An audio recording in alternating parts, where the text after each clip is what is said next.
বই খোলা রাখলে শয়তান পড়ে, এটি মূলত কি? এ কুসংস্কার, বি বিদআত, সি হাদিসের কথা, ডি মনীষীর উক্তি।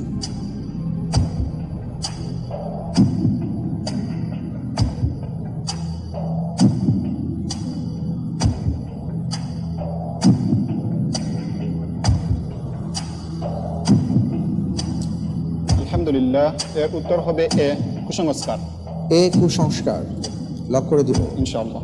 নির্ধারণ করা হোক এ কুসংস্কার। আপনি কি বললেন এটা? আমরা দেখি যে কেউ যখন বইপত্র পড়ে বা বইটা খোলা রেখে উঠে গেলে আমরা বলি যে বইটা বন্ধ করো, কারণ শয়তান পড়ে ফেলবে। আজীবন এগুলো শুনে আসছি, দেখে আসছি। আপনি বলছেন কুসংস্কার। আমি দেখতে পাচ্ছি আপনি যে উত্তরটি দিয়েছেন, আপনার উত্তরটি সঠিক উত্তর।